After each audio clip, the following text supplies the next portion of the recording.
Bet Online continues to be the world's most trusted betting platform and your number one source for online betting. From the earliest odds to in-game live betting, Bet Online provides you with all the action and the ability to watch the games as they happen. With the largest selection of odds on everything from football, the NBA, and college basketball, NHL to UFC. Head to Bet Online today and don't forget to use promo code BELIEVE, that's BLEAV, for your welcome bonus on your first deposit. Bet Online, the game starts here. Yeah. Boogie like Vincent, I'm a who that. I'm a who that. Long as I'm living, I'm a who that. Lose or winning, I'm a who that. Sports Coma, yeah, this is where we do that. Where we do that, where we do that, where we do that, where we do that, where we do that. Boogie like Vincent, I'm a who that. I'm a who that. Sports Coma, this is where we do that. Where we do that. Welcome, welcome, welcome. Somebody please better help. Running this thing like elf. I thank God every day I'm not a felt. Go to YouTube Live with Big Q and the guys. If you ain't ride or die, the bandwagon get flipped. Been marching in, that was way for the ring. I was yelling out your shade for the championship. Bucking on Tampa, duck down. Falcons, pluck, get shut down. Panthers ain't much touchdown. The vision really belong to us now. So much hate on the Saints, you could probably tell. Ever since Bounty Gate hit the NFL, when things seem fishy and you probably smell the crooked referees on Roger Goodell. Yeah, running like this and I'm a who that. Every day I'm living, I'm a who that. Lose or winning, I'm a who that. It's the Sports Coma, this is where we do that. Where we do that, where we do that, where we do that, where we do that, where we do that. Boogie like this and I'm a who that. It's the Sports Coma, this is where we do that. You're listening to the Sports Coma with Big Q and the guys on the PRO Media Network.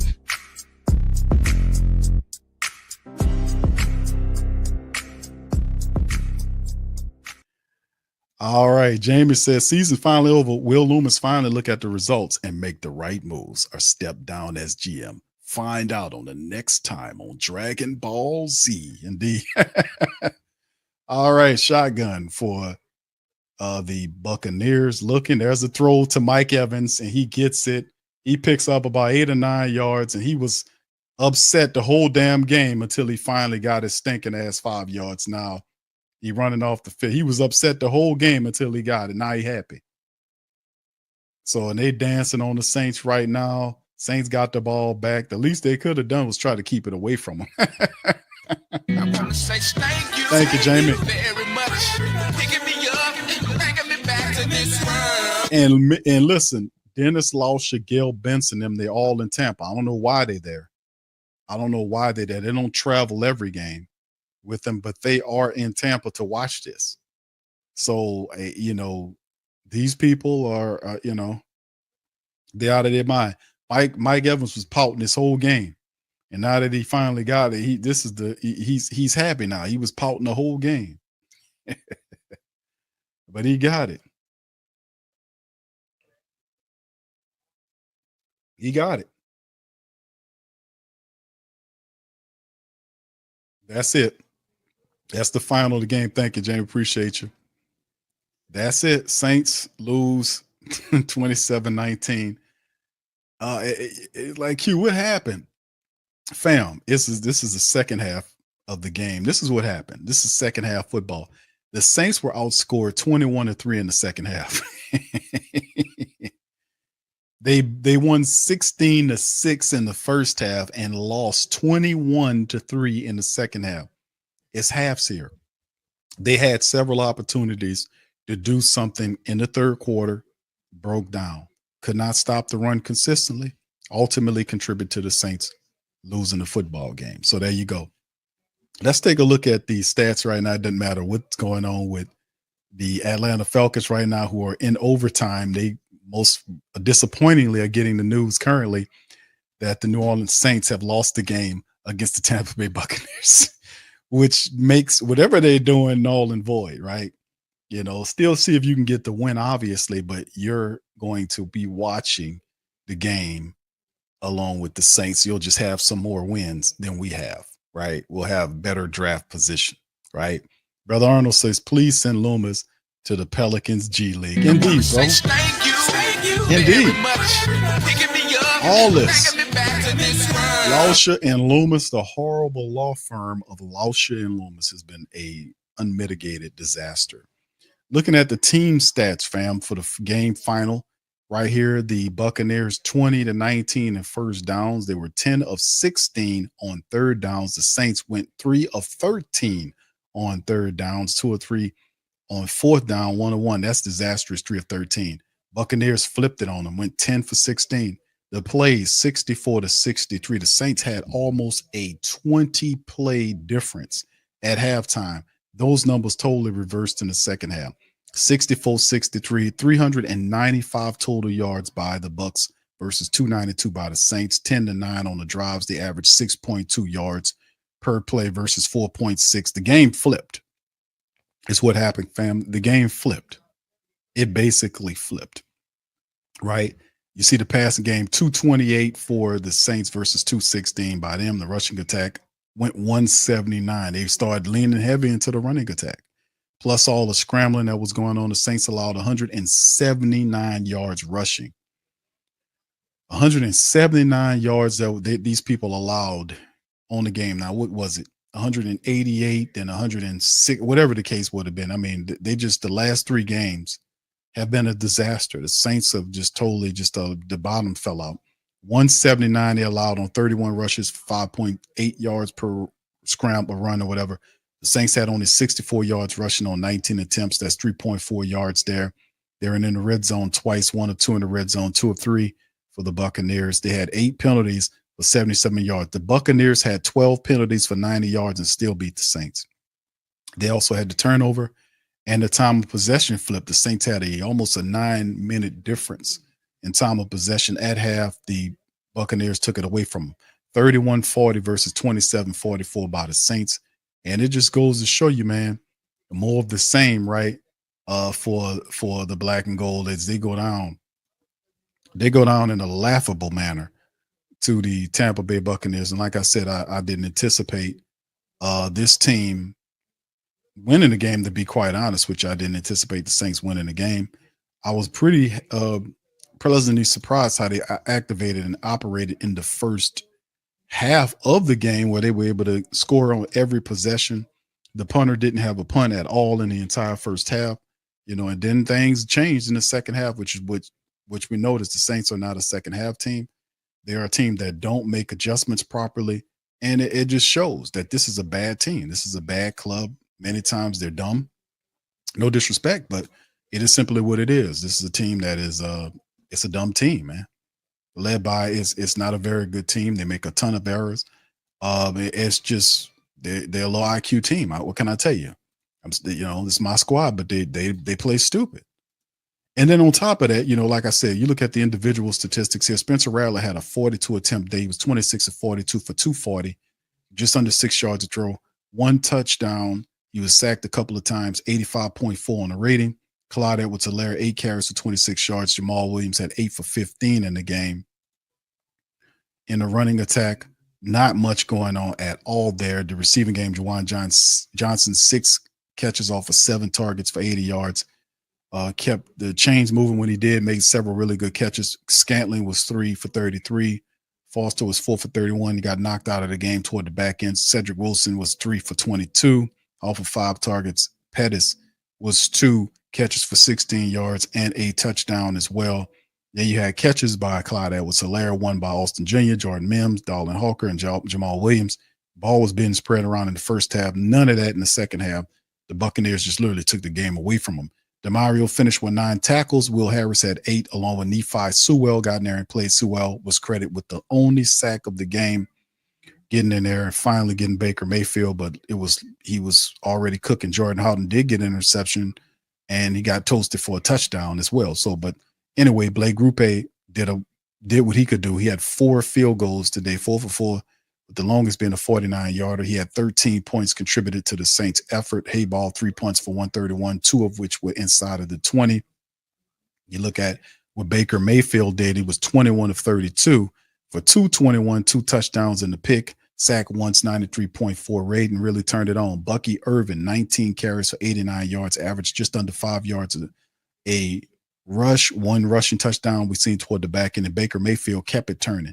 He had 9 scrambles for 68 yards. He averaged 7.6 yards a scramble. The Saints did nothing to stop him. They almost dared him to do it, and he ran on them, and he had results. They did not do any spying work at all on Baker Mayfield. They allowed him to do whatever he wanted to do, and he cooked the Saints. Tampa Bay, Mike Evans got his 1,000-yard season, 9 catches for 89 yards. He averaged almost 10 yards a catch. He finished the day, got his 1,000 yards. He was happy at the end of the game. He was pouting pretty much the whole damn game. Jalen McMillan, 5 catches for 74 yards and a touchdown there. He redeemed himself, had a really good game against the Saints on 1 incompletion. And they did a really good job. I got to give it to them guys. Josh Haynes, the DB, had 11 tackles. Devontae Davis finished with 9, 1 sack by Yaya Diaby. And Vita Vey also got a sack on Spencer Rattler in the rest of the game. And like I said, they did what they were supposed to do. They came in, they handled the business, made short work of the Saints. And at the end of the day, the Saints did not have the glow. All right. Shout out to the family watching on Instagram. Phil, what shout out to you always. Dom, Kaya Kit, Mr. Robinson, and Dad Boyce. Big ups to you guys. Appreciate y'all being in the stream. But in the end, it is what it is. We're going to get ready to kind of bounce to the part of the show we hear from the excuse-lating portion of the show. But before we go there, let's hear from our sponsorship right here. We have a new sponsor who's been very popular, and it is right here. This is our sponsor. Take a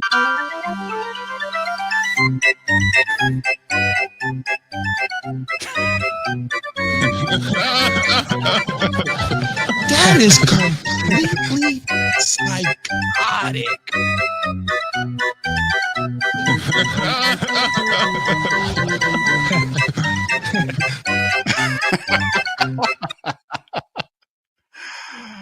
Oh my goodness. Oh my goodness, man. Shout out to the fam, man. Appreciate y'all for being in the live, man. You know, we're going to keep it lively. But in the end, fam, it turns out that we didn't have that glow. That show enough did. They had that glow. They had that glow. Hold on, fam. Let me, because I made a promise to somebody here. Hold on, let me do my. Hold on here, because I made somebody a promise, man, and I have to fulfill my promise here on here, because I think what ended up happening in this situation was very ironic, because I think the Saints lost the game because we didn't have the glow, right? We didn't have the glow. The Buccaneers had the glow, but we had another glow. We had this glow. We had this glow, fam. Here we go.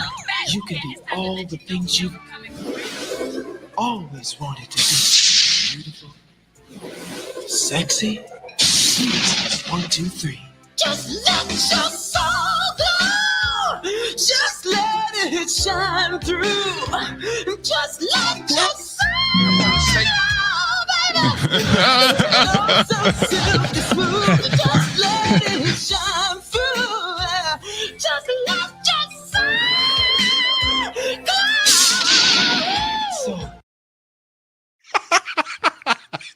We had that shit in our eyes. That was what happened. See, they had the glow. We had the soul glow.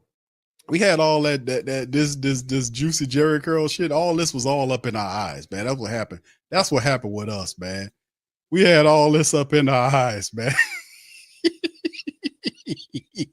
It went in. All that's up in our eyes. We like, oh man, what's going on here? We had the soul glow, fam. We ain't have the glow, man.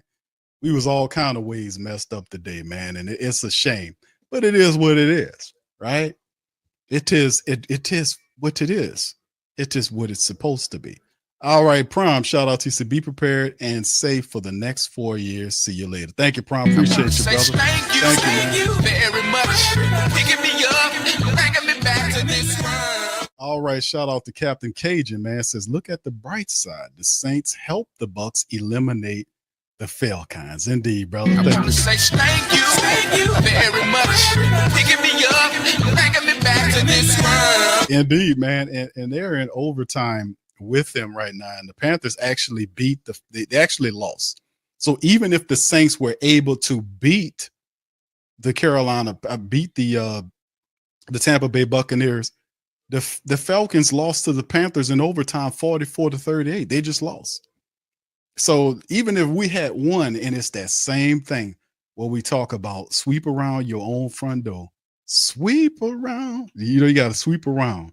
That's what I told Lo. I be telling Lo, man, that's weird. I said the Whining brothers, that's the William brothers. See, I messed up there. But, the thing is, though, man, people got to understand and realize, though, fam, that I be telling, it's weird, man, because I be thinking, I was like, man, didn't I tell them people to watch out for that? Didn't I tell them to watch out? Didn't I tell them that? So I kind of had to tell Lo that, man. I told him on the stream last night this. Sweep around your own front door before you try to sweep around mine. Sweep around your own front door before you try to sweep around mine. Now this is what you Oh, man, sweep around your own front door before you try to sweep around mine. That means take care of your business before you try to take care of our business, baby. And you got the business today. So the Falcons lost to the Panthers 44-38 in overtime. Didn't make a mean of anything because the Saints lost today to the Tampa Bay Buccaneers. So one way or the other, the playoffs did not want the Falcons participating. Thank you, Captain Cage. Appreciate you, man. All World Trucker says John Gruden for HC. Hey, man, it makes sense to the Saints. It makes sense. They wasn't scared of John Gruden last year or the year before when a lot of people thought he was toxic. Saints wasn't. They didn't find him at all. It makes sense to the Saints because Derek Carr wants him. And besides, all we do is take in Raiders old people. So why not, right? He's the only guy that can get Carr to get the mileage, pun intended, out of Derek Carr. His best years came because Gruden was pressing on him, trying to get the must out of him. So why not? And then it's crazy because the weirdness is that John Gruden's philosophies and Sean Payton's philosophies are very similar. So why not have Gruden? It's going to put a lot of stuff out there, but this makes perfect sense to the Saints. Not you or whatever, but to the Saints. But thank you, brother. Appreciate you. I want to say thank you very much. Picking me up, bringing me back to this world. And it's just a very unique time, man. And it's the season finale. It's over with. Michael said, I appreciate the content this season. Salute to you, Michael. Appreciate you for being here, brother. Thank you, man. Thank you, Michael. Very much. Picking me up, bringing me back to this world. And shout out to all y'all, man. I appreciate all of you guys for being here as well in the live, man. Listen, we're not done. We're going to listen to what's going on here with Raspy Rizzy. He'll pop up here momentarily and give us the game and tell us how proud he is of these Saints players on the season. He's honored to have coached them and stuff like that. We'll hear all of that coming up very soon. But what's very interesting about the situation, man, is that, we understand where we are as a team, but listen, I'm not going to relent on the fact that all this is done because Mickey Lomas has flawed decision-making. I will not allow Mickey Lomas to stand up here and pretend, because the only card he has is the card that is the injury card to talk about injuries and stuff like that. That's why the team failed. Not because of his dumbness or his stupidity. He'll never take his responsibility for it. And that's the thing. That's why I go after these guys like this, because they never tell the truth. They don't keep it real. They always pass the buck. They're always blaming stuff that's not the reasons why. Dumb decision-making is the path. These players come out here and play half a game. You know what that means, fam? That means that these players are not prepared. That falls on your coaching. Half-ass football is a result of poor coaching, family. That's coaching. Thank you, Muse. Shout out to Muse, man. Trinity Montoya, for the cash app. Appreciate you, Queen. Much love to you. Thank you. Let me see her message. Says, I appreciate your stream. Thank you. Sending a big heart to you. All right. Thank you. Appreciate you as always. Shout out to Muse. Very much picking me up, bringing me back to this world. All right. Shout out to Chantel as well. She said if the Saints did win, the Falcons would eliminate. they would have been eliminated by the loss to the. Indeed, they would have to. Like I just showed the song "Sweep Around" from the Williams brothers. That was the case. That's why I played that little giblet. It's like you got to take care of your business before you worry about somebody else's business, and they get beaten overtime. So they fall on their faces regardless of what happened. And even if they would have won, they would have lost. You get what I'm saying? So it's another year to be 7 years of non-playoff football and a bunch of off seasons worth of emergency podcasts for my brother Big Low for the Falcons Nation. So anyway, all right. Bobby says, I wish you didn't have, he said, keep repeating yourself so much. I am in Ukraine. I can't see games most of the time, so I have to listen to live stream just too much. I don't know what repeating you're talking about, brother. I have to keep repeating certain things, about the fact that Mickey Loomis is to blame. What do you want me to tell you? You want me to tell you something else? I mean, I can tell you that he's not the problem, which would be a lie. You want me to lie to you? I can't lie to you, my man. I repeat myself shout out to Ukrainian. There you go, the Ukraine listening. It's the truth. You got a problem with the truth? I mean, you want me to lie to you like the government do? I'm not gonna do that, brother. I can only tell you the truth in a way. And what that is confirmation, because I'm not telling you a bunch of things differently. Say, damn, this guy's inconsistent. The message is the message.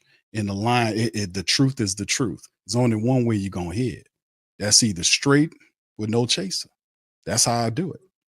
So if I'm saying this, if I'm saying the message that Loomis is the problem, Lausch is the problem, then you understand that my message is consistent.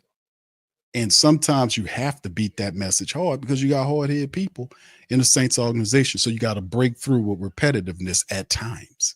So, I can lie to you if I want, but then again, I can't because I'm keeping it. I keep it real. I can't lie to you, brother. So you might need to get somebody else to lie to you, fam. All right. Geronimo says Gruden would have them disciplined. He would have some stuff going on. A lot of this is like similar to what happens with Sean Payton. Like I say, it's weird because Sean Payton and John Gruden have so many different parallels, right? They're really similar in many different ways. Very weird. But it wouldn't be a surprise that he would be the guy because Derek Carr wants him to be the coach and there's a vacancy there. And John Gruden wants to get back into coaching. He was on a podcast talking about he wants to coach again. So it is what it is, right? So M. says Gruden. So he said he calls him a bigot and says he can come in and coddle Carr. Bro, that's your guy, Mickey Loomis. Mickey Loomis will make that call. That's why a lot of people don't want Mickey Loomis making the call, but Gail is as blind as a bat to many things. Both these teams are massive failures, and she got sharks and charlatans operating around her, and she don't see it. And these people are taking advantage. They can make all these errors and mistakes and not face any discipline. Is that what we got going on here? No discipline. You don't face any discipline. You just allowed to screw up and then spin your way out of the screw up and then keep doing what he's doing like it's not your fault. You can't be called out. The hell with that. She can't do it. I'm doing it. And I'm going to keep doing it until a change is happening, until I got more voices that's riding with me. That's how you get people aboard. You got to keep telling the truth over and over again. Sometimes people don't get it the first time around. Sometimes you got to break through. Isn't that how these people market to you on television? They use repetitiveness to get you to know what a hit is. When you're listening to the radio or whatever you listen to, they play the same damn song over and over again until you like it. They spin the same commercials over and over again until you recognize it's called pattern. It's like when McDonald's doing the same shit all over again. They don't complain then. When you get it, I don't get it. But the message is the message, regardless if you want it or not. You're gonna get this message. And I'm going to keep hitting them with that message until they get through. That's what we do. All right. Sean says, so where are the cellar dwellers of the South this year? Wow. Indeed. We are, yeah. It's a wild circumstance, isn't it, bro? Right now, I mean, we knew the year when you opened up as the Saints, and you look at the NFC South, the Saints. We didn't think the Saints would be the guys that finished dead last in the NFC South. You thought it would be a battle between three teams. Now that it's official, the Tampa Bay Buccaneers win the division for the fourth straight time. The Atlanta Falcons finished 8-9 on the year, and Carolina finished above the Saints. They finished with 5 wins and 12 losses. They finished ahead of the Saints, even though the records are the same. They finished ahead of the Saints in the cellar. If that don't enough to make you understand that a true change is needed to happen, we don't know what is. But yes, they finished in the cellar this year. That is a massive calamity and a failure of leadership, which we don't have any leadership there. You got a dumb old man who's supposed to be taken out of the position. You got a person running the team, don't know anything about anything. You got a guy on top of the team who using the team to perpetuate businesses so they can make money, right? And know the highest football IQ in the Saints building is Mickey Loomis. That's a problem.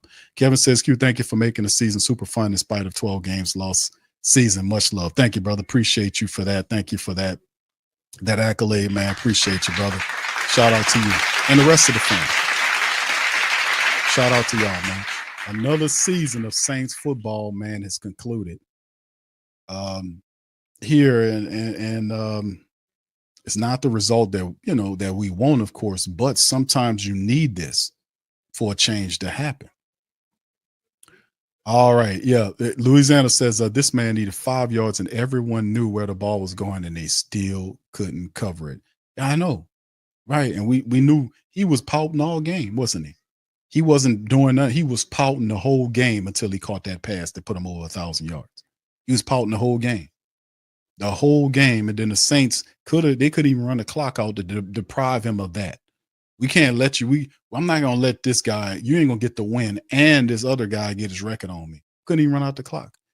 Yeah, Kevin says this is ESPN, not QS. But yeah. I think the brother need to go listen to ESPN, man. They'll spin all kind of weird narratives and even throw loops on you, and that make you feel real good. They'll dazzle you with the BS. They're good over there doing that. They really I was watching Scott Van Pelt the other day, just whizzing by, and he was creating these narratives like, what does Lamar Jackson have to do? Does he just simply have to believe in himself and do? We're like, what?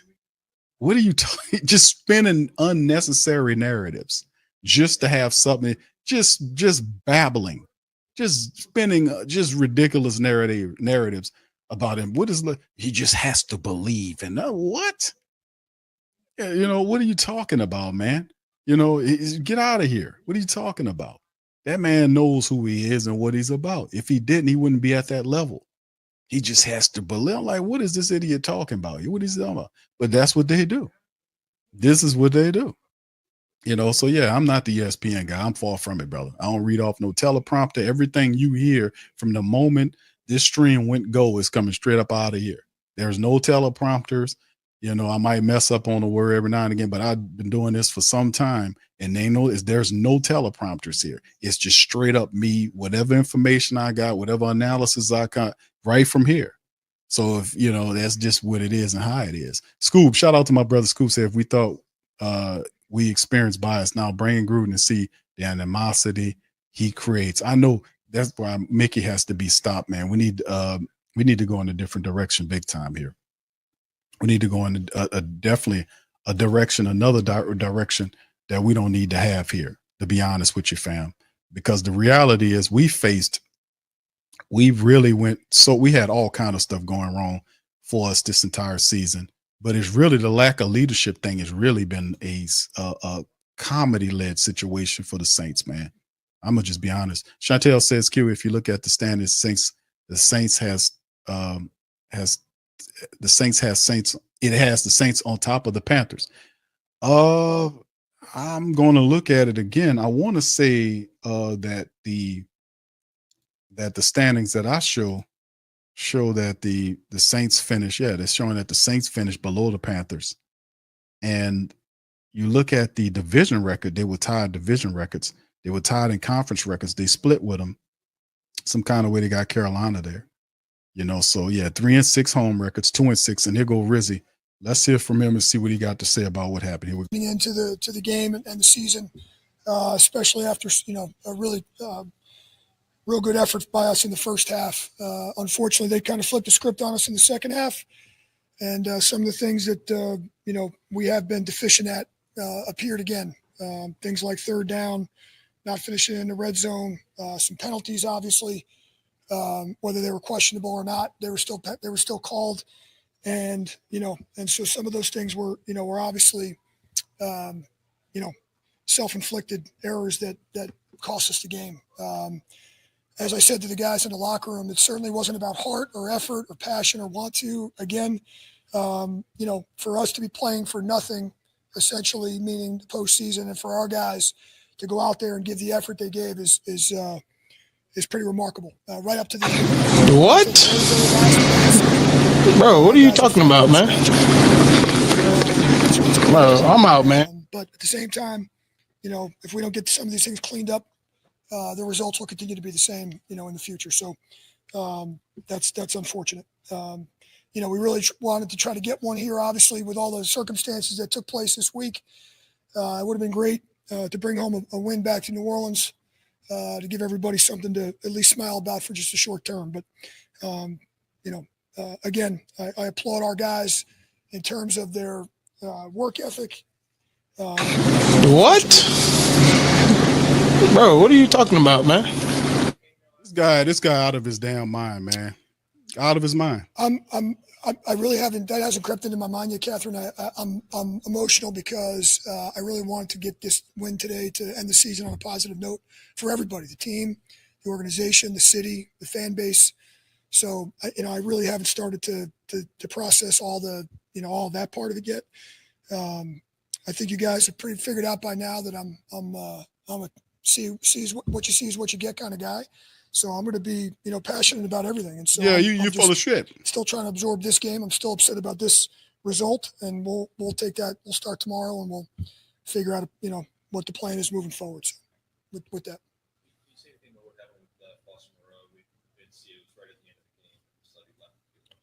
Yeah, he's dealing with a knee injury. I do not know any of the details yet. That's just way too early. But I know he got a knee injury there in that last 2-minute drill.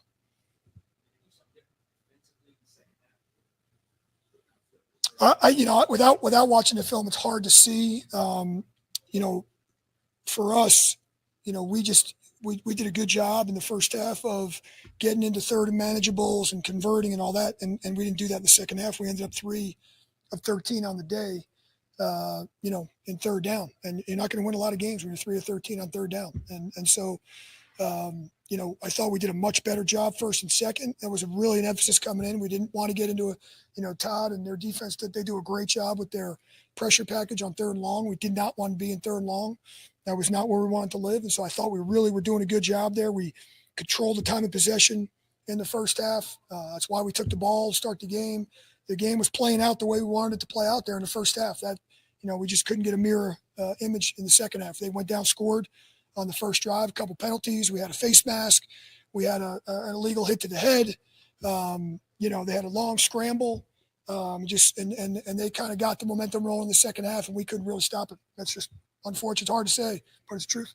What does that continue or has to continue to be an issue with the second half versus this one, several examples?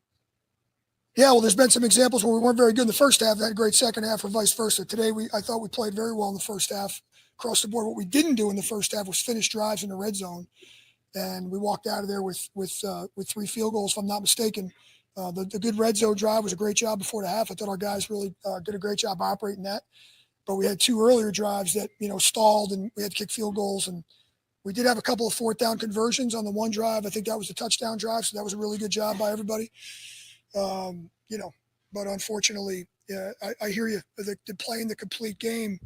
4 quarters is something that we have not done a good job of here, especially these final 3 weeks. He ain't lying.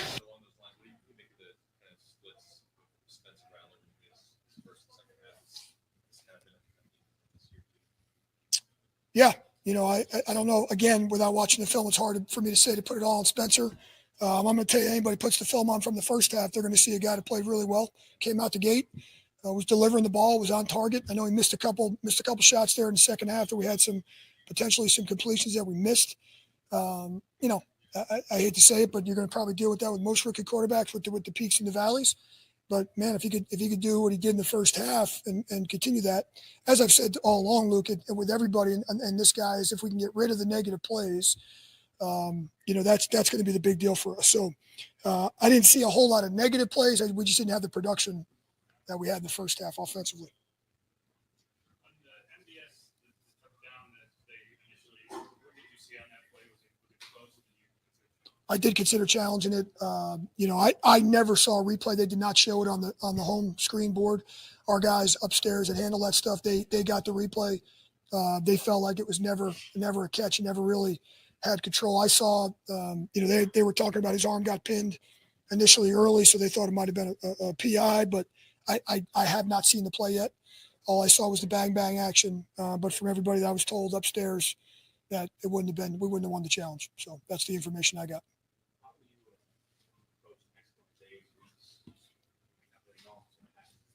Yeah, I mean, listen, we'll come in tomorrow. We'll have our final team meeting, and the guys will do all their exit stuff. And then, listen, I'll sit down with obviously with Mickey and Mrs. Benson and the front office. They have to go through no matter what happens with me, they have to go through the interview process, the NFL interview process. I know I'll be a part of that.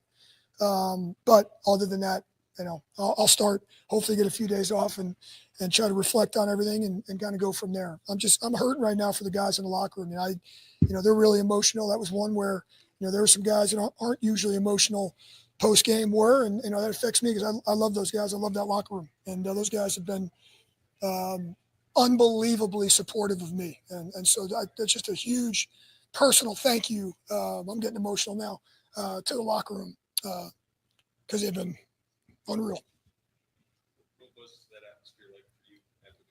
Sad for the players, and they're the ones that did all this shit.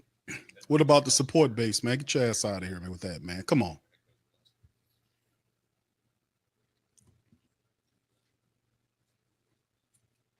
Sorry.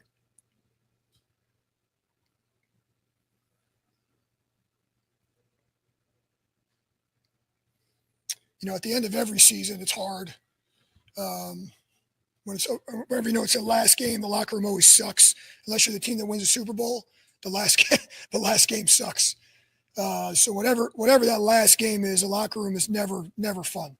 I think this one was a little bit more emotional because of the circumstances this year, with a bunch of guys being out, a bunch of guys stepping up, the coaching change, and so it's probably a little bit more emotional than I'm used to. But it's never a good scene. But those guys, I had a lot of guys say a lot of nice things to me, which I'll never forget. Appreciate it, guys. Thanks. Man, it don't matter to me, brother. I'll just keep it real with you. It to me, I'm not feeling that, man. You can sit up there and you can cry all you want for the players. They're getting paid, dude. I'm sorry, man. I don't care about that. I really don't. Let's hear from Spencer, man. Here we go. All righty.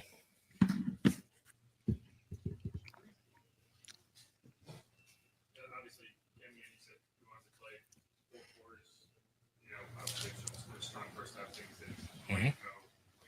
What would your assessment be? I think we came out that first drive of half, took a shot, was wanted to be aggressive. And I think we ran the ball and then, didn't convert on that third down. Next drive, I think defense got us a turnover.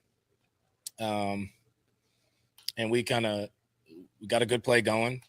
I missed the throw on third down, rolling out left, got 3 points, scored points on that. And then that drive after, we had a penalty that backed us up to 2nd and 25. And then nothing really on second down, third down.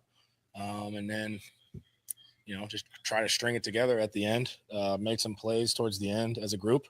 We're in the mindset of we're going to go score, get a 2-point conversion, tie it up. They made more plays than us, I think, in that second half, especially at the end. I thought Baker just took over with his legs and, good stuff to learn from for sure.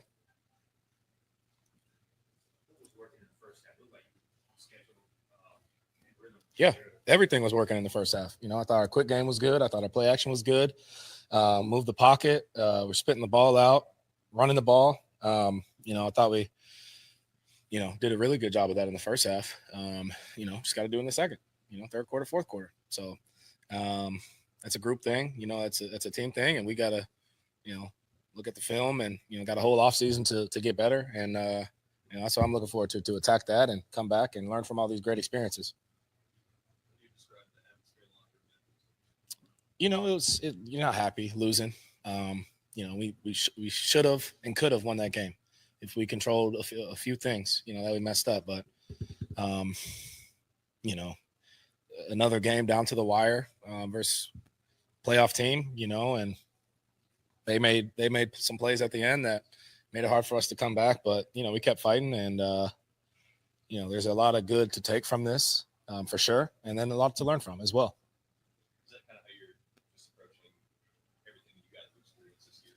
Oh, yeah. Yeah. I mean, there's a lot of good to learn from.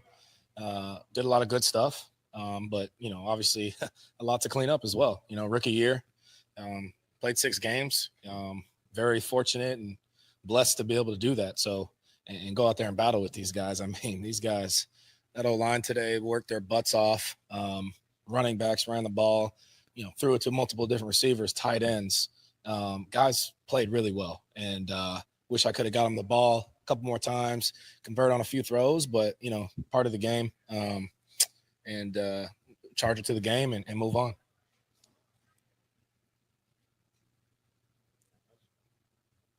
What would you, this Rizzy and this last, whatever it was, 8 weeks in terms of, obviously it's not easy for you to take over mid-season and kind of get things back on track. How would you kind of talk about that run with him? Yeah, I mean, we all respect Rizzy. He's a great coach. As a special teams coordinator, we were all cool with him. He's a leader of men, has a formula to win each week, and we just got to follow it. Really enjoyed my time with him, and I appreciate and respect Rizzy a lot. That's it. Perfect. Cool. Thank you. We'll be in with Will Harris in just a minute.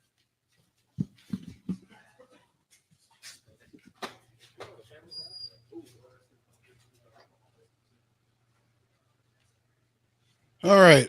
What's interesting about this whole situation is, man, I don't really care about what that guy talking about. And I'm not talking about Spencer. I'm talking about Rizzy. I don't want to hear it, man. I'm sorry, I don't. I don't want to hear it. I don't care about none of that, man, because it is all failure. It is all failure. And it's disingenuous to come out and say stuff that's not true. I don't care who you trying to, it's disingenuous. This team did not play the game. They did not come out with the proper effort to win the game. This is a fumbling, bumbling, garbage situation. It is. And I don't respect the lies, the disingenuous crap about, hey, it's just team. Listen, these guys came out and they worked hard. They worked hard for a half a game, bro. What are you talking about, man? And you feeling bad for people that's doing it to themselves? What are you talking about? These guys are collecting a check, they're getting paid. What are you talking about? The people that do need an apology is the Who Dat Nation. We're tired of this, man. You can miss me with that filth, that garbage. It'll be a part of the process to hire. You don't need to be nowhere near a head coaching job. You don't have it, man. You're a special teams coordinator, and that's good enough for you. You are. You don't have it. Here's Will Harris. Let's see what that brother got to say. Right. 100%. Anytime you have a group of guys who lay it all on the line for each other every week for a long season, and a group of guys that come to work and really mean it when they say that they play for their brother, and they're working every day for their brother. I mean, there's a lot that we put into this. And so I just made sure that, I tried my best to make sure that every single person in that locker room understood that I appreciate them. And, and being in the way I play, It's not for me, but it's for those guys in the locker room. You know what I mean? Like I always try to, yes, say it to them, but also illustrate in the way I play that I care for those guys because I do. Those guys mean the world to me, and I appreciate every single one of them and every single person in the building um, for just staying together um, in times of adversity, obviously, and just coming to work, man, just ready to grind every day. So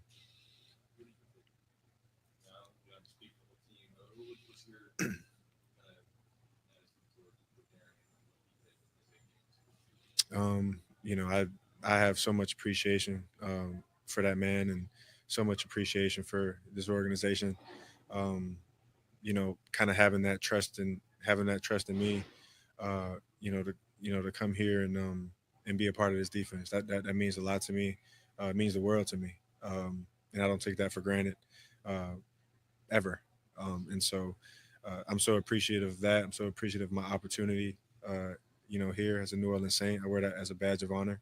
And Coach Reyes, man, he's the man. He's the man. And so it's hard not to get hype and geared up, to play for a guy like that. Um, Someone who comes to work every day again with passion, and you can see it in his eyes when he's talking. Man, he's a ball coach. He loves ball, and I think that he gravitates and uplifts guys who are ballers. We got a building full of ballers, man, and he's a ball coach, right? And so when you strip him down to the core, that's what you'll see in a guy like that, man. It's hard not to want to run through a wall for a guy like that. So man, I appreciate the hell out of Coach Reyes, man, for sure.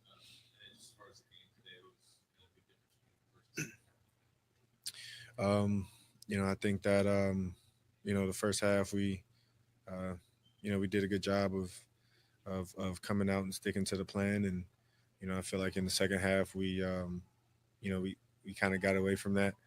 Uh, we kind of got away from that a little bit defensively, and I felt like the guys were out there. We were playing with passion, playing with heart, playing with effort. All of those things are on tape for sure.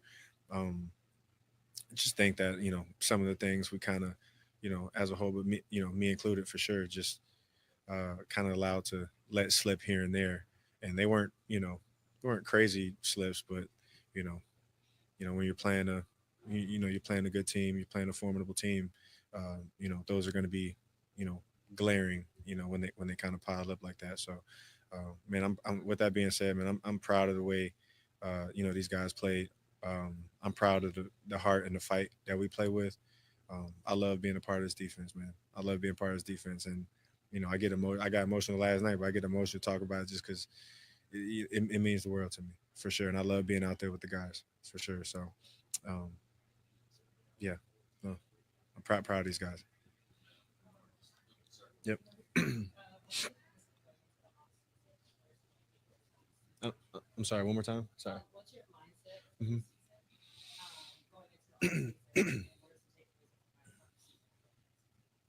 Right. I mean, I think that I'm a professional, and uh, my mindset going into the off season is, initially, obviously, rest. Everyone got to rest, get your body back. But then after that, I'm hitting it. I'm right back to it, trying to figure out. I'm watching the tape from every game.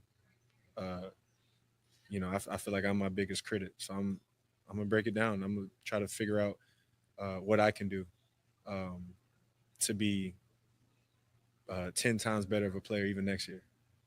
And I'm gonna be hard on myself, and I'm gonna look in my mirror and I'm gonna tell myself the hard truth, and I'm gonna get to work, and that's all I know how to do. My father was a ball player. I got come from a football family. That's all we knew how to do is work. So this off season, that's the plan. I'm gonna work um, because obviously as a competitor, you know, uh, you hate to be in this situation where you're going home. So I'm gonna use that. That's just something else I could use, as fuel to the fire. So and I can't wait to do it. I can't wait to do it. That's just who I am. So when I get home, you know, I'm take some whatever, like get some rest, get my body back a little bit, and then I'm ready to work, man. I'm ready to hit it. So yeah.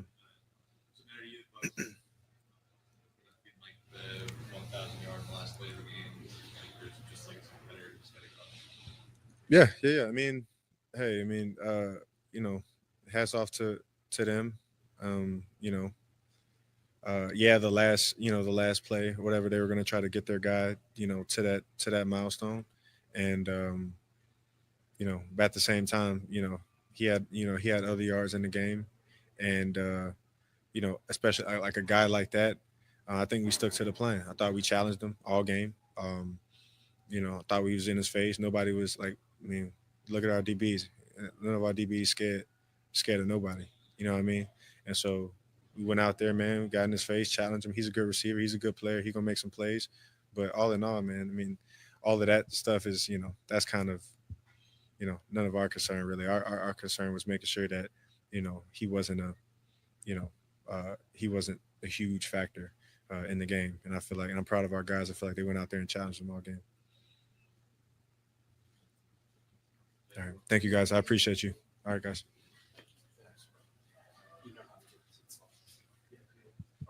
All right. That's Will Harris, man, who as a player, I like Will Harris, and Will Harris should return.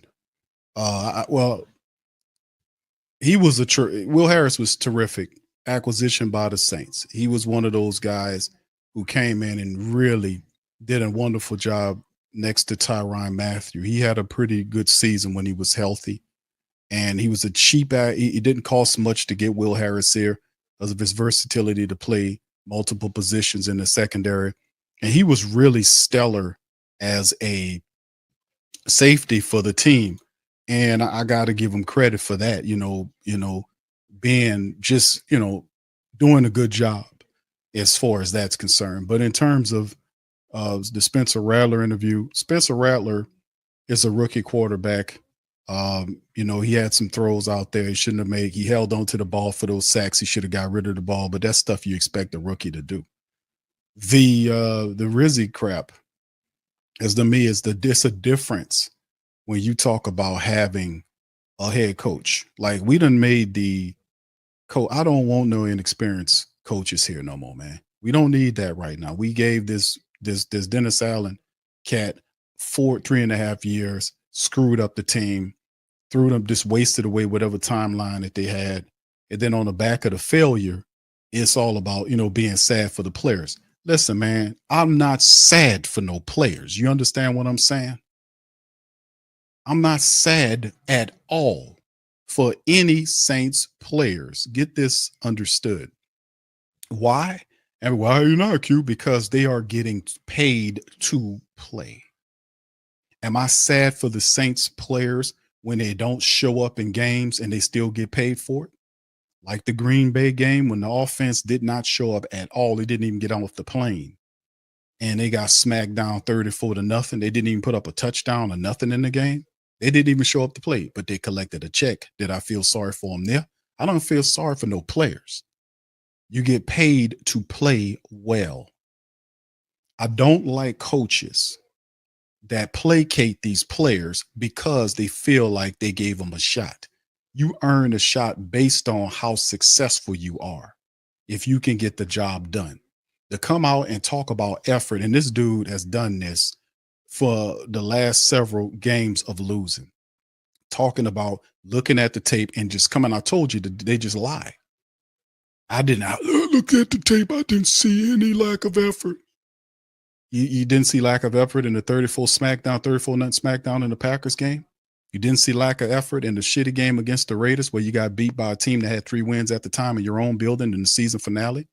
He comes out and says he appreciate the effort. We get all out effort today in this game. And then you get destroyed in the second half of the game by Tampa Bay 21-3, but you still come out and say, effort, they put out an effort. This is a moron and doesn't need to be attached to anything coached to being that. So you see what I'm saying? You get what I'm saying? At some point, you got to tell the people the truth. And I told y'all, every time he says some BS, he does this duck lip thing in which you see pucks his lips. When he said that bullshit, he did the same duck lip. Figured out. It's like, this dude, you're either lying or you're incompetent or you're a moron. It's something to that degree. It's nothing positive about what you're saying, trying to placate losing. You don't placate losers. You don't do that. You don't call these. And then the thing is, he has no power offensively to go after these players on the offensive side of the ball. They were false. They had false starts. They were holding. They had penalties that hurt them as well. The Saints had over 6 penalties today. A lot of that was on the offense and defensive side of the ball. You know, you see what I'm saying? We don't need any more of these positional coaches like these a special teams coordinator trying to be a head coach. We don't need that no more, man. And all you can bring is passion. That's all they say. They don't talk about intelligence. It's always about how much passion you have. Always have, hold on. You know, if I'm going to come in there, I'm going to bring nothing but unbridled passion. Let me tell you, we coming in there, we're going to play passionate. You know I'm passionate. All I hear is passion. I don't hear any intelligence. I hear a big flapping mouth with no intelligence, man. It is not intelligent to come out and say things that are untrue about what's happening with this 5-12 ass team here. 3 straight loser, 3 straight losses. Finished the season. Wasn't it 3 straight losses? Shit, I forget. It's been so many losses, man. It's between us. Finish in the cellar of the NFC South. Boy, you can't make it up. The Saints went from being a contending team to being the worst team. Well, they underneath Carolina. Now, how that float your boat? How that float your boat? But we had effort. We played with effort today. We did what we came out, we had the effort. We just made a few mistakes that kind of stopped us. But in the end, we played with effort. And I'm just so goddamn proud. Hold on.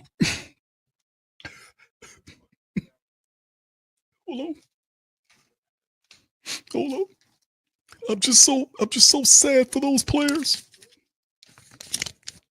What the hell with you guys out there watching the game? But I'm so proud of these players. I'm just aiming the hell with you assholes. But those players back there, those guys back there, they stood up and they listen. They might have contributed to the losing. They played half a football in a quarter here or there. But I'm just so proud of those guys back there. I'm sad for them. The hell with your ass. Shit on you guys. But that guy back there, oh my God, I'm terrible. Man, shut up, man. Shut up. I'm not sad for no players when they're the ones that contributed to why this team is 5-12. And dumb, incompetent coaching is the reason too. Bad leadership at the top. And guys who supposed to know better, supposed to do better, and they don't check these positional coaches. That offensive line struggled. They had breakdowns in play, and these people practice several times a week leading into the game. And you mean to tell me they can't put together 4 straight quarters of play? They can't do it? And we sad for the people that doing it, that's failing? We sad for them? I'm not sad for none of y'all. Matter of fact, Rizzy, you can go and you can take all of them guys with you. We'll start anew. There ain't no keeping no people from no 5-12 team like we got a championship here. When you go 5-12 and you end the season on a losing streak, we sweeping you all up out of here. You got to go.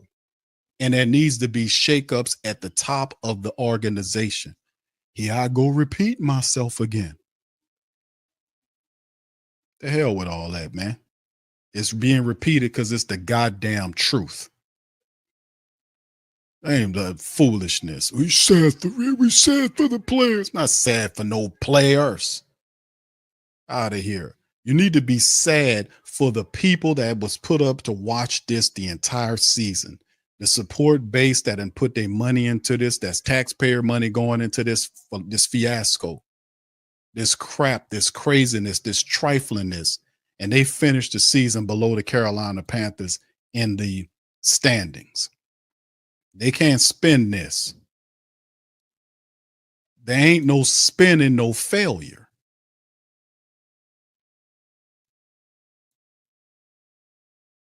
Ain't no spinning, no failure, man. We had all kind of effort. I'm just so goddamn proud. Man, shut up. I'm losing. I'm going to tears. I'm going to tears. Well, you know what, Rizzy? You know what? I'm going to tears too because I want to cry too. I want to cry too. God damn it.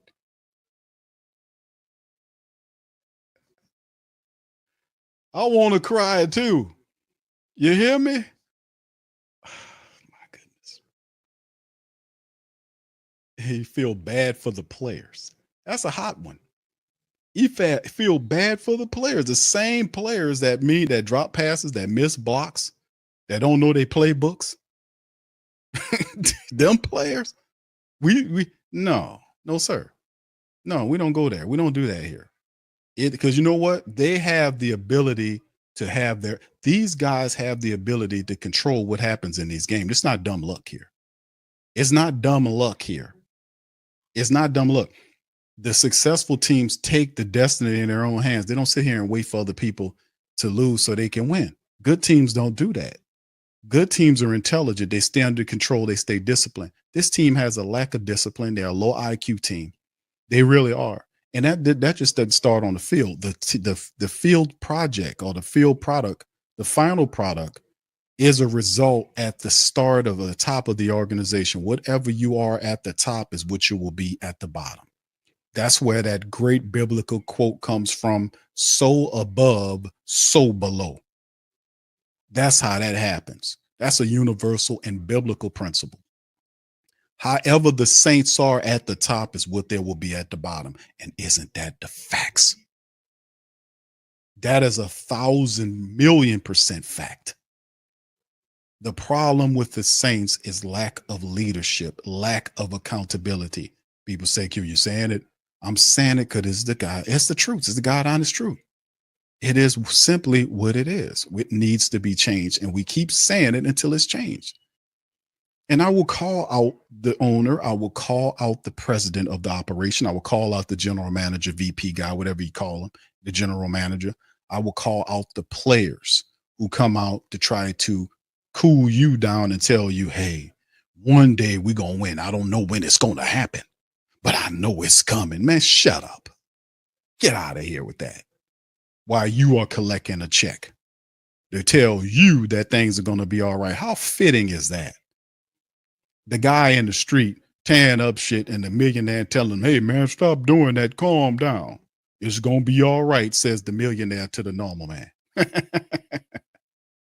Hey, yeah, super athlete, go out there and tell that man, them people that dealing with that unemployment, man, to go chill out somewhere. Come on, man. You're out of your depth on that, man. Leave all of that alone because you're messing with stuff you don't have no power to. You don't have nothing to do with that. But let me tell you something. That's the problem with this whole situation, and it has to change. So in the end, I don't like it's like everybody can get apologized to except for you. Have you noticed that? Have y'all noticed that before? Everybody can be felt bad for except for you. It's like you're not even human. You don't even exist. You don't even exist. Everybody could be apologized to. You're the dumb, ugly, stupid possum that was running the team who was apologizing to the Falcons, your most hated foe, but you don't get not one apology in 3.5 years from them. You got people that's literally morons and idiots standing before you talking about they proud of a losing ass organization who fail repetitively over and over again, but then tells you, I feel bad for the players. Coach Rizzi, how about the support base that fund all of this? You feel bad for them? Oh, the hell with them guys. The players. Oh my God. The players. Yeah. But not one tear or even a half a tear for you. Dude, this is new. This is what we talking about here. This is unmitigated truth talk, man. Enough of this. Enough of all of the placation. Enough of all of the excuse making. Enough of all of the justification of failure by using injury and any awful excuse that you're going to try to throw up in the next several weeks. Because you're going to have these people coming out the woodwork blaming injuries. Like, where your dumb ass been at? Well, you understand that happened, but everybody has to deal with the same injury monster. Everybody. The same people. You have to play under the same rules. Wherever the practice rules were, that you can only have a certain amount of padded practice, that's a league-wide rule that every team in the NFL has to go under. How do they do it and you can't do it? How are they winning and you're not winning? They're dealing with issues and injuries and everything else that you're dealing with, some more than other. But they are successful teams are able to navigate those choppy waters to success. Why aren't you able to do that? It's the question. The truth is they'll blame the injuries because they're unaccountable. The truth is that they don't have leadership. The truth is they don't have a plan. The truth is they're all about making money, and they will placate the hell out of you, and they done sucked up and made as much money they can over that Super Bowl trophy we got over 10 years ago, well over 10 years ago. They're going to sit up here and placate the hell out of that and drag that out as long as they can to make money. That's why they construct it with a businessman at the top and not a true football brain. So above, so below. So in the end, man, this is the regular season finale. And the issue is with the New Orleans Saints is I will continue to hit you and hard. And I invite more people to join me in doing it. We're going to continue to hit you. Because now is the time. If I don't hit you now, then that means that I ain't about to win it. I'm about winning.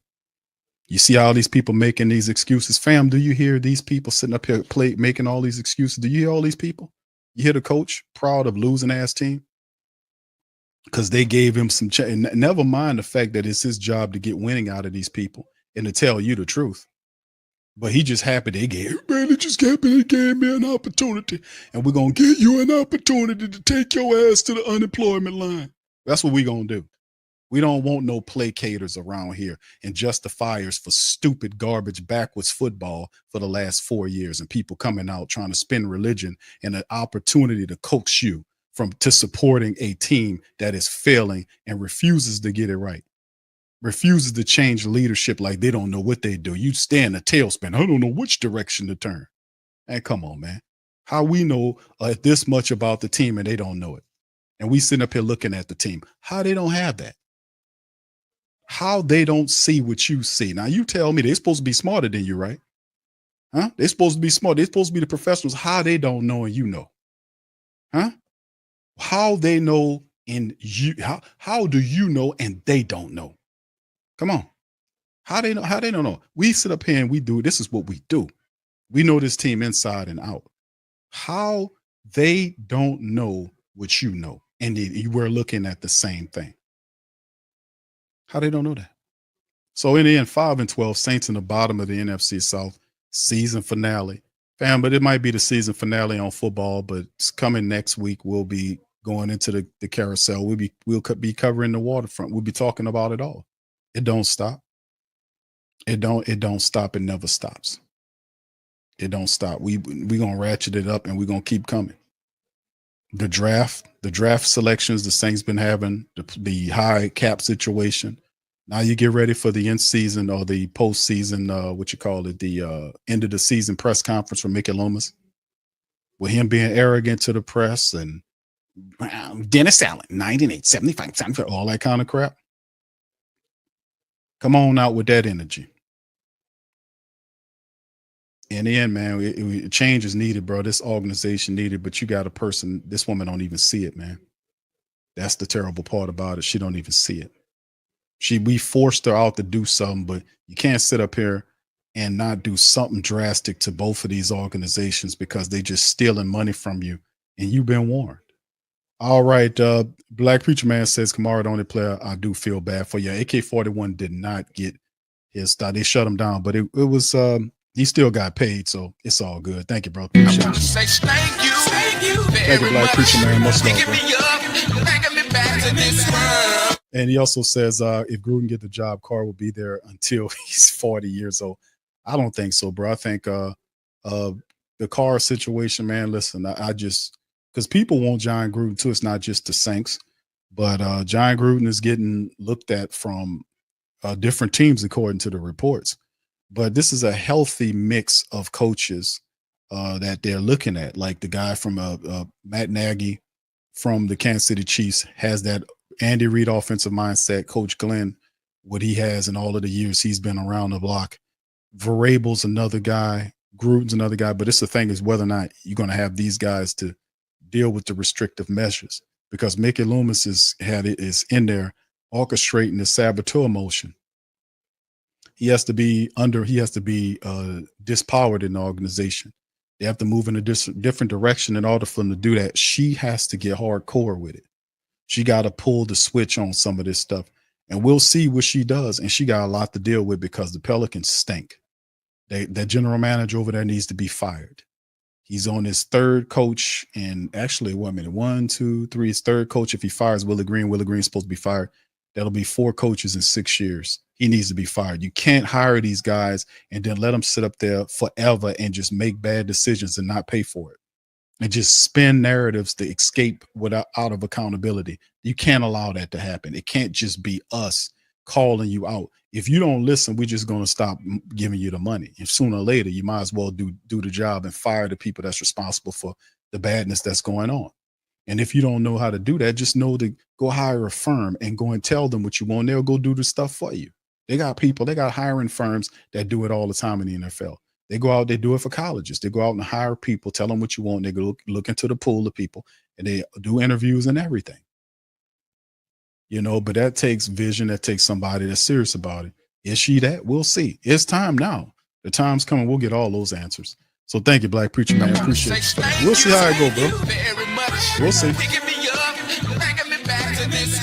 All right, a few things here before we get ready to Dirk out. Mr. O says, totally appreciate your efforts, thoughts, and streams. Big Q. Saints need a new rough and tough attitudes the next 2 to 3 years. That's why I'm on, brother.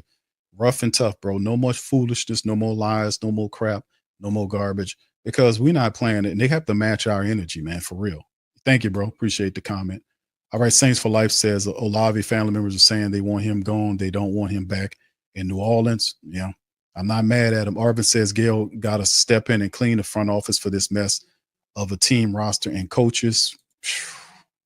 It ain't hard if you know what you're doing, right?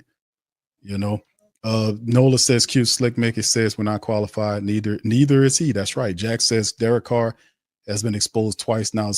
Nobody going to take a bite out of that except Mickey Lomas. It's stupid. He set it up, bro. If it does make perfect Saints sense, and I said Saints sense for them to go with John Gruden, because Gruden has a connection to Derek Carr, because a lot of people seeing Carr on the downturn of his career. The 2 years that he's been here, the guy can't complete a full season. The last time he got hurt, he hurt himself. He tried to jump over his wide receiver and crashed down on his face and broke himself up. He can't make it up.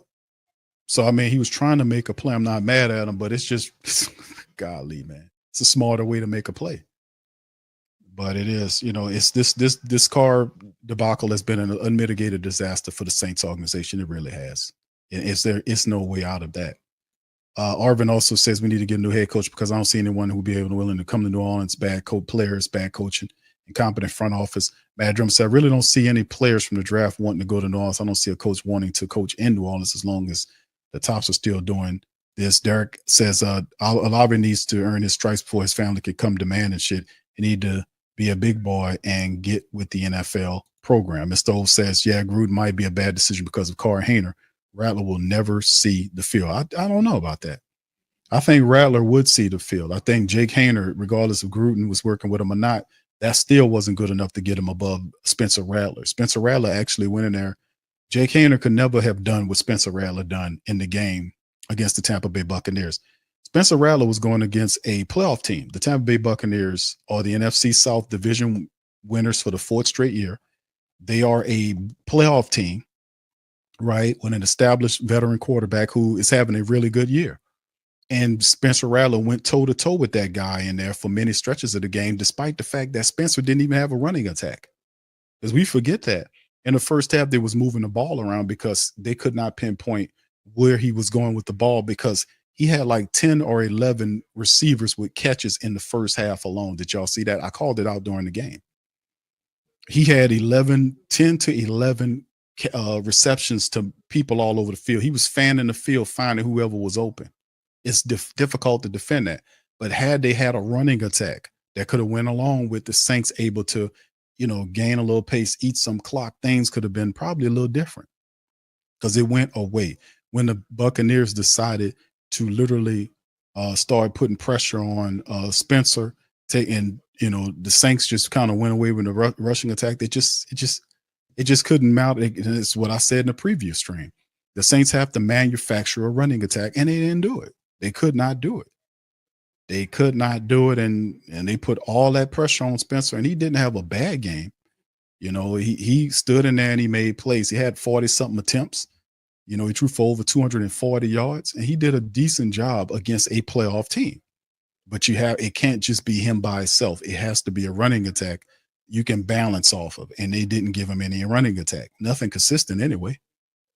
And the Saints didn't make adjustments in the second half, led to the loss. Obviously, this is what they do, right? Pelicans Nola says, Gail can hire me and I will give you Avery Johnson basketball and Peyton Manning for football. I don't know about Avery Johnson.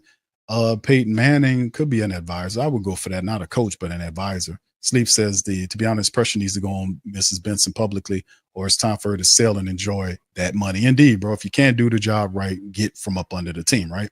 Same for Life. Unfortunately, Loomis is so stupid putting out there that he wants certain coaches retain their right there is already setting up the team for failure. It's the same thing David Griffin did when he hired Willie Green. Nobody wanted to take the head coaching job except for Willie Green, who knew that he had no head coaching prospects nowhere else. So he sold his soul and took the deal. That's what he did. So he took the deal. He took other coaches that he probably never worked with before onto his staff. He had some limited amount of success, but when the chips were down, he was forced to produce, and he can't because he has a limited philosophy on a lot of stuff, and he is not a head coach. He's not head coach material. When the chips are down, the guy is coaches constantly break him down. His philosophy is flawed. He can't coach defense consistently, and his team doesn't play full 4 quarters of football or basketball either. So it's kind of a mirroring thing going on right there. So what he's doing is simply what David Griffin did with the Pelicans several years ago. You see, they're just using the same thing. That's stupid to do that. You don't want no part of none of these guys. I like Joe Woods and I like these other guys, but listen, there are other guys that are better. The next coach that comes along, they're going to have other coaches that are going to be better than the ones that we have here. Some of these guys, you can keep them. I'm pretty sure some of them, you might like a Michael Hodges, the stick, because I'm full Michael Hodges, a Brian Young. I like that coach Clancy Barone, like that the running backs coach, the wide receiver coach. I would keep those guys, but the rest of these guys, they can go. The defensive coordinator going to come in here. He going to have his own people, but some of them positional coaches, I'd be interested, but none of these offensive coaches, the defensive coordinator, I like Joe Woods, but Joe Woods got to go. I like Clint Kubiak, but Clint Kubiak got to go. He don't have no gravitas, man. He quiet. He's boring. It's just no. He don't have no guts. A lot of his play calling is suspect. It's non-imaginative. He's not accountable. He doesn't hold anybody accountable. His accountable stuff started in the year and it fell apart. So those are some of the coaches I would actually like, Michael Hodges and guys like that. But that is up to the incoming head coach whether or not he wants those guys. He wants his own guys to win because he's sure gonna get fired if he don't. Right? You ain't gonna give him a pass because he brought these other guys in and he had to learn them and the team. No, you want to have coaches you're familiar with. Jamie says it says that live, love, laugh. I keep messing this up. Live, laugh, love attitude needs to be gone on Airline Drive. They making money and they are happy. You seen Gail smiling during the Tampa Bay game? Thank you, Jamie. Shout out to you, man. But yeah, that you see Gail was smiling. They banking out, baby. The only person at this point that's upset is the Who Dat Nation. And you don't get any, you notice that you don't get apologized to. They can screw up, stank up, look terrible, awful, and you don't get anything for that. You don't get, the coach comes out and tell you he feels sorry for his own players, the same ones that contributed to the team. But it's just stupid, man. So you don't get an apology, you don't get anything, but you collect this loss. Give us your money and collect this loss. And stop talking crazy. Come over here and pay this team. Keep doing what you're doing. We gonna keep doing this. Come on. That's how they act. We're gonna change all that. We're gonna change all that up. No, he is not. Yes, sir. He showed a lot there, man. He showed a lot. But the whole thing is it's a culmination of the entire year. Like you look at him, you had an opportunity because you look at the long game, like how you behave during the game, like not knowing your personnel correctly, that type of stuff. These these failures and then not calling out these players. The guys are not doing what they're supposed to do, getting them off the team. Ali Udo stayed on the team the whole year. He shouldn't have been on the team. They had several players that should have been gone, and other players should have been developed that should have been here. It just didn't. They just did not do enough to fix the team because you had more than just shifting. The only thing Rizzy did was when he came in as demoted Ty Grantham and put Brian over the defensive line, which worked for a little bit until it didn't work. You know, he didn't do anything with the offense. He was literally scared of the offense. Didn't even go over there. Whatever they said, he let them do it. That's why he's a failure, and he doesn't need to be back here in any capacity talking about coaching nothing. His resume is weak, and we don't need that. We need somebody here that understands at a higher and grander level how to keep people accountable. And Mickey Loomis is the one instituting that search. You might have some problems. So we'll see how it goes. But anyway, fam, listen, man, I'm gonna cut out on that. I appreciate all you guys for being in the stream, man. Wish we had a better news today. The Saints would have collected a win, but in the end, all the Saints did is fulfill, what is it, the third straight loss of the season. They end on the losing note. Loss at home, the game finale, lose on the road. The Buccaneers they secured the fourth straight NFC South crown. Atlanta also lost to Carolina, and Carolina is finished with the third best team in the NFC South. The Saints are in the cellar. The Carolina Panthers have much to build on going forward. So did the Falcons, despite the fact the Falcons lost.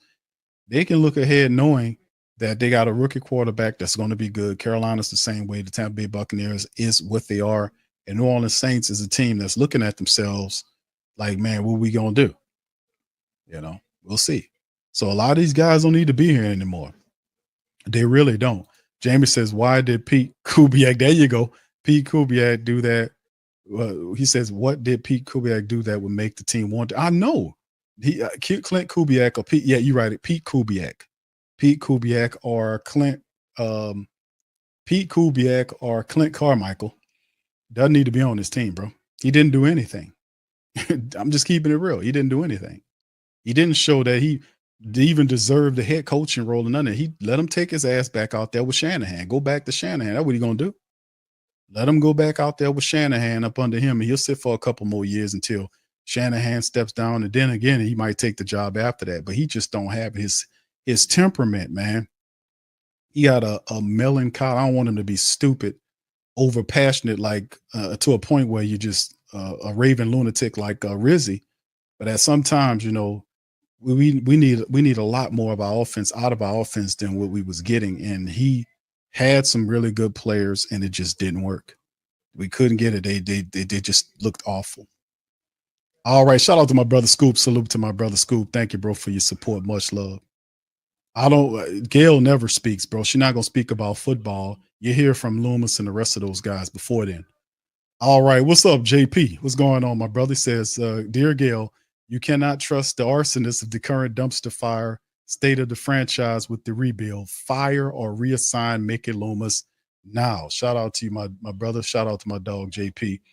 You're right, sir. Much love. Derek says, no Nate Shepard. Colin Saunders been biggest fan bust, honestly, more than Chase Young. Yeah, lines need help. People talking about the skilled players, fam. I said, listen, focus on those lines. When they're doing that mock draft, don't get caught up in the wide receivers and tight ends and all that kind of stuff. You need to build that offense and defensive lines. That is where your problem resides. You cannot run the ball. Even when you had your starters in, you couldn't run the ball. When they had all those guys together, two games ago, when they was together and they finally came back for the two or three games they were together before they started getting hurt again, they weren't even running the ball then. What was the problem then? You had the starters. That's what they was telling them. Well, we can't run it which is stupid in its own, like, but what happened there, you know? So, I mean, it's stuff that needs to happen. It needs to happen right away. You know, you have to, from a defensive and offensive line standpoint, those lines, them inner lines needs to be retooled. The defensive tackle spots, that needs to be worked on as soon as possible. The inside line position, you talk about with Q, we got Eric McCoy. Listen, fam, McCoy is breaking down. He's breaking down. He was hurt several times this year. The last year, he looked like crap too. Y'all remember used to name. I was calling Eric McCoy. What was I telling McCoy? McCoy Landscaping or something like that. Eric McCoy had a landscaping company. He must have, because he spent more time in the turf than anybody I ever seen playing football. He was always on the ground, to the point where I was saying a man doing landscaping or something. He on the ground all the time. He had a crappy year last year. This year he can't stay healthy. And listen, he breaking down. So you're going to have to find somebody at that center position anyway. You're going to have to find a left guard, because Lucas Patrick is a backup. He's not a starting level guy. He kept getting broken down too. You got to have somebody at that guard position. And Cesar Ruiz you need to go somewhere else than Cesar Ruiz, because Cesar Ruiz is a bust too. Now, hold on, Q. Cesar Ruiz? Yes, Cesar Salad Ruiz is a bust, because he always gets beat. He gets pushed around. He's out of position. Look at the tape. Caesar Salad. He had one good year when he got that money. Everything after that was absolutely mid-tier at best. Cesar Ruiz gets beat. He gets pushed around. His name is Cesar Salad Ruiz, because that's what he is. It's just so like I said, that interior line is garbage. That's and the backups are awful. Ali Udo should never have been on this team. He was a unmitigated disaster and should have been released several weeks ago.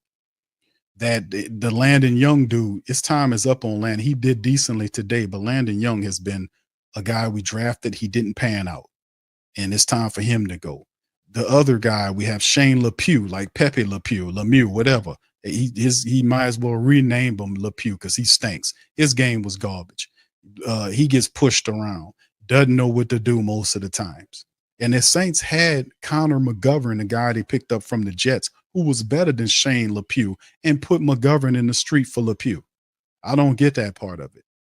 But in the end, the Saints backups, and I'm giving it to you real, the Saints backup offensive linemen were garbage, terrible. The Saints all starting 5 guys outside of the first 2 weeks of football. They could not manufacture any more dominant performance. Well, how were they able to do it in weeks 1 and 2? Because they got enough film on you to know what you're doing to break you down, and you had no counterpunch. Simple as that.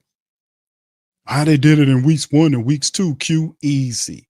They got enough film on you and knew what you was doing, and then you didn't have nothing that you could go to counteract that. Just like today, when you fight and you're fighting, and they're hitting, they're wailing on you. If you don't have an adjustment or a counter punch, you out of here.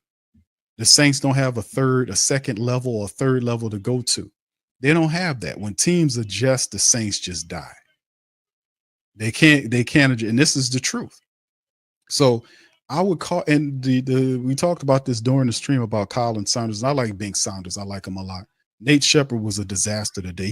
He had 2 penalties, 2 personal foul penalties, a face mask, and some other stupid penalty, which he ate up 30 yards of penalties by himself out there hurting the team. He can't consistently go out, and he's a rotational defensive tackle at best. Those 2 guys aren't better than what we had prior, which was David Onyemata and Shai Tuttle. They're not better than Shai Tuttle and David Onyemata. They're not.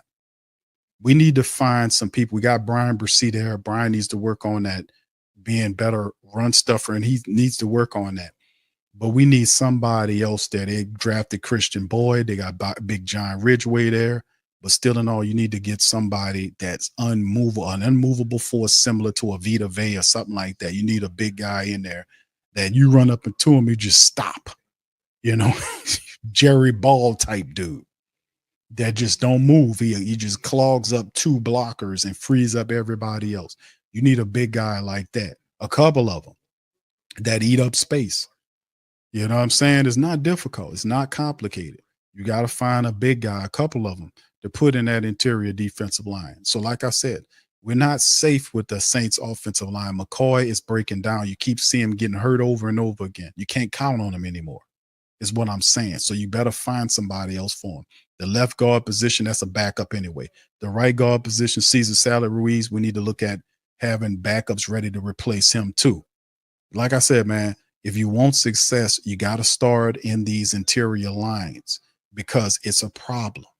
You can't run the ball. You can't stop the run. That's what happened today, right?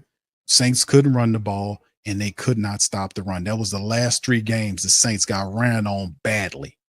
They got ran on by Amir Abdullah, a guy that I don't even think ever had a 100-yard rushing campaign in the 10 years that he'd been in the NFL. I don't even think he did. But if he did, he had the big one on the Saints. So you had the Packers game when they put up I forgot. The game against the Raiders and the game against the Bucs where Bucky Irvin was able to put up, he ain't put up 86, 67, 80 something yards, and then they allowed your boy Baker Mayfield to run all around him with no spy all day. What part of the game was that? They didn't even spy the man, and he made him pay. So Joe Woods, shout out to your brother. You'll catch on with somebody. Clint Kubiak, go back to San Francisco. What's his name? Darren Rizzi, go back to the special teams room, and let's begin again, Saints family. But anyway, with that being said, man, we're going to do it all over again, man. We're going to start with the Mickey Loomis press conference. Mad Drummer says, Cuter, you think the Bucs purposely let the Saints look good for a while due to the events that happened? I don't think so, bro. I don't think so because I think they had the Pelicans had a loss on that same night, I want to say, or the next day or something like that. I forgot. But I don't think that happened. I don't think they do that. They trying to play for a playoff spot. That's not up to them to give you no grace. They'll shake your hand and say condolences to you, then out there and beat your head in. That's what they train to do. That's what they paid to do. That's just a professional. I'm not paid to give you any grace. I'm paid to kick your teeth in. This is the harsh truth of it, right? So now I don't see that. I think what happened with the Buccaneers in the first half is they didn't put it all together. If you was watching, it wasn't fully leaning on Bucky Irvin in the first half, even though I told the family members, I said, fam, listen, Bucky Irvin, they're going to realize that Bucky Irvin averaging 5, 6, 7 yards a carry. They're just not utilizing them right now because they're trying to work through Baker Mayfield, who was inconsistent. But when that second half started, they started working through Bucky Irvin hitting the Saints with the draw pass, the draw run, the dive run, the same stuff that the Raiders did and the Packers did against the Saints. The Saints defense gave way. And then next thing you know, they start dropping back and then they tore them up. They was able to move the ball. The Saints defensive line could not get down Baker Mayfield. They didn't spy him. He was scrambling around on him. But I'm so sad for those guys. I'm so sad. We're not sad, man. You get what you get. You're not sad. You're not sad. So the season end, it's over with. But the next thing forward is move forward is now we need to go ahead on and see what we need to do and make things pop for us going forward. Aiden says this is the worst team I've ever seen talent-wise consistently over the year. Nobody on our team was over 80 overall PFF grade from week to week. Our top guys are mid-70s all year or lower. Thank you, fam. Appreciate y'all. Thank y'all, man. This has been a fantastic season with y'all, man, but we ain't over with. Red T says, yep, people saying we should draft skill position don't know what they're talking about. I'm telling y'all, I'm warning y'all, fam. Don't fall into we need to get a wide receiver. We need to get that running back. We need to get that cornerback. No, don't listen. Get yourself some linemen because I'm pretty sure you're not going to be able to afford them in free agency. You're $60 million in the red. And then the funny part is once you restructure contracts to get from 60 million down into the black, then you have to still be able to accumulate more money to get further into the black so you can sign your own people or sign free agents if you're going to do that. You got to still make sure you have enough money to sign your draft picks and stuff like that. So one is working your way to the black and then further into the black so you can have a surplus. You see? So you have to take that in consideration, your draft strategy. How's your money looking? Well, we 60 million. You're head and shoulders over everybody in the red. So you're going to have to work through the draft. That's why Mickey Loomis had that trade with Marshawn Lattimore where he got those picks. He understands the position that he put the Saints in. They're going to have to try to draft people. And when you draft people, you got to live with the errors these draft picks make because they never done it before at the professional level. So you will have guys not knowing what they need to do again. And this will have to be the strategy because the Saints financially can't go and then hire or pick up an established veteran that knows what he's doing that can come in here and get hit in the ground and go. You get what I'm saying? They can't afford that guy, Mickey Loomis. It is what it is. All right, anyway, I'm going to get on up out of here, man. I appreciate y'all, man. The Pelicans going to be ready to come on in about 15 minutes or so. We'll be doing the Pelican post-game report later on tonight, man. Y'all can join us on our PPR stream, man, for all things Pelicans. But as far as this one tonight, fam, this is a done dollar. The Saints finished the year at 5-12 at the bottom of the NFC South, as you can currently see on the screen here. They finished 5-12. In the cellar of the South, the Carolina Panthers are over the top of the Saints. Isn't that something? Isn't that something? But anyway, man, listen, this is where we need to be. And now, my family, the fun can begin. The fun can begin starting next week. The fun for the off season starts. We're going to see what they do. All right. So anyway, I'm going to holler at y'all, man. Much love. Y'all hit the like button for me. Hit the subscribe button if you did subscribe. Shout out my Instagram family, the rest of the families. Listen across the platforms, Twitch, Kick, and the rest of the platforms. Shout out to you guys. Y'all hit the like buttons where y'all are. Also, do us a service. Hit up our sponsors, man, in the description section below, and check out Mint Mobile. They got all kind of great deals going on right now. Check them out. Teach Henley, Bet Online. All the links for our illustrious sponsors are in the chat below. And supporting them supports the stream, helps us out. So with that being said, man, we'll see you on Monday stream. Y'all be looking out for that notification on so a new notification will be sending out as well. Much love to y'all. Who dat? Peace. Yeah. Boogie like Vincent, I'm a who dat. I'm a who dat. Long as I'm living, I'm a who dat. Lose or winning, I'm a who dat. Sports Coma, yeah, this is where we do that. Where we do that, where we do that, where we do that, where we do that, where we do that. Boogie like Vincent, I'm a who dat. I'm a who dat. Sports Coma, this is where we do that. Where we do that. Welcome. Somebody please better help. Running this thing like elf. I thank God every day I'm not a felt. Go to YouTube live with Big Q and the guys. If you ain't ride or die, the bandwagon get flipped. Been marching in, that was way for the ring. I was yelling out your shame for the championship. Bucking on town, duck down.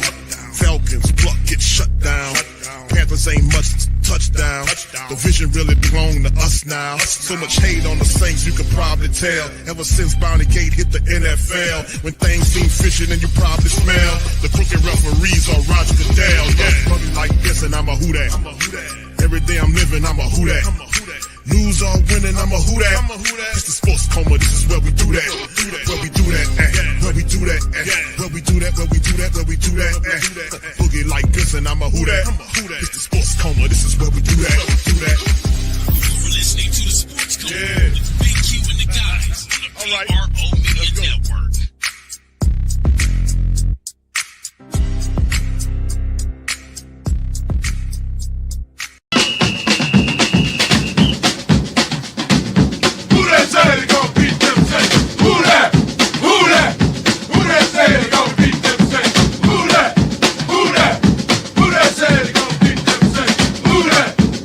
BetOnline continues to be the world's most trusted betting platform and your number one source for online betting. From the earliest odds to in-game live betting, BetOnline provides you with all the action and the ability to watch the games as they happen. With the largest selection of odds on everything from football, the NBA, and college basketball, NHL to UFC. Head to BetOnline today and don't forget to use promo code BELIEVE, that's BLEAV, for your welcome bonus on your first deposit. Bet online. The game starts here.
TheWhoThatDaily.com. That's right, TheWhoThatDaily.com. Your one-stop shop for everything New Orleans Saints, New Orleans Pelicans, LSU Tigers, even top flight boxing news. So if you're a Who That and you're looking for a place to stay up on your team, WhoThatDaily.com is your site. TheWhoThatDaily.com for the sport Who That in all of us. That's right, the Pro Shop is the platform store where you can go and buy all the latest merch to support the platform. Available at the Pro Shops, we have dozens of hundreds of products available for you and your family. Unisex tees for men and women, hoodies and sweatshirts, tank tops, kids and baby items, long sleeve tees, mugs, pillows, wall art, bath bedding, face masks, phone cases, stickers, bags, fanny packs, socks, hats, and many other items. Please feel free to check out the Pro Shops. The link is in the description section below. Remember, it helps the platform continue to grow. Check out the Pro Shop.